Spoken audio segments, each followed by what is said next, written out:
Hey, good morning and welcome back to Coffee with Kevin.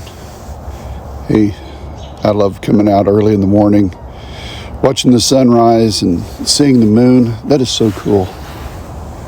That is so cool. It's a crisp morning this morning, and but it's so clear and the air is so fresh. Hey, let's honor Black History Month and all the black people today. I'm glad to share a few minutes with you today reflecting on my time looking out the window of a train, a place where I spent 43 years thinking and analyzing the world around me. Responsibility was never theoretical in that seat. Every decision mattered. Every action had consequences. But leadership is not only about responsibility in the present, it is also about honesty in the past. Yesterday I was disgusted and humiliated by a post by Donald Trump. He crossed another line. Yeah, it's another of many. And we're going to have many more lines that he's going to cross in the future. But then he turned coward. Again, this is a typical theme with him. He's a typical coward. And he tried to blame others for his unconscionable actions and behavior. But then I was inspired when I listened to a spoken word poem about white privilege performed by Kyla Jenee Lacey. It was uncomfortable. It was honest, and it forced me to reflect on my own life and my own growth.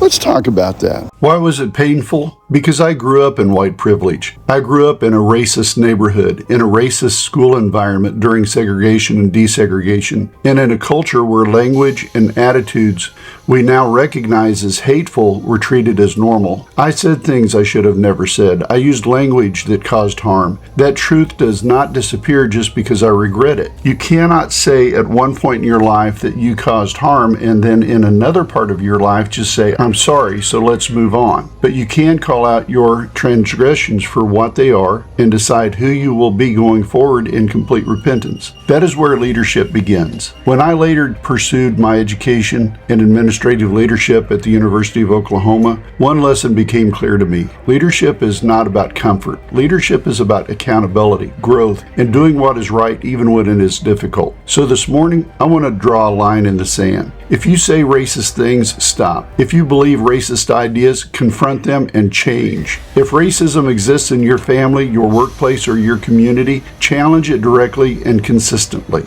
I remember being in a workplace environment once when someone was saying something racist. I stopped the conversation and asked, hold on a minute. Let me call the local television station so you can repeat that on camera. Are you willing to have your name and face plastered on the front page of every newspaper across the nation with the headline saying what you just said?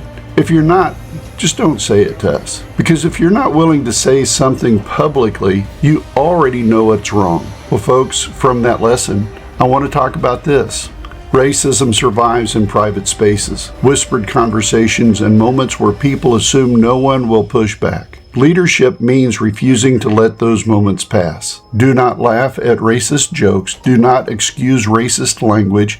Do not normalize bigotry because it comes from someone you know or love. And when someone you care about says something like interracial marriage should be illegal, leadership means saying clearly and forcefully, no. Racism survives when it is tolerated. It weakens when it is confronted.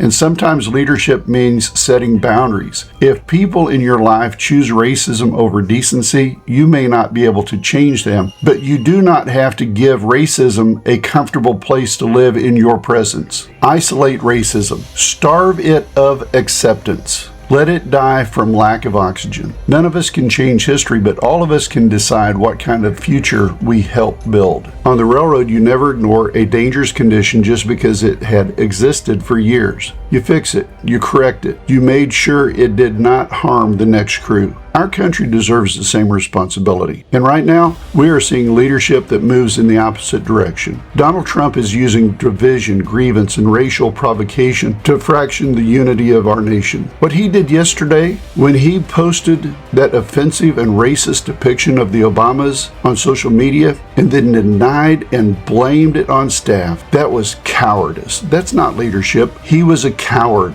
And he is a disgusting human being that does not deserve to be at the pinnacle of our nation's leadership. The form of leadership that is displayed by Donald Trump is not strength. Hatred is not patriotism. And racism is not leadership, and it's time for his leadership to end. We are a better nation because of our diversity, equity, and inclusion, not our division. This morning's Coffee with Kevin is a companion to the weekly Coffee with Democrats show held each Tuesday at 7 p.m. As we look down the track of another day, let's keep this conversation rolling.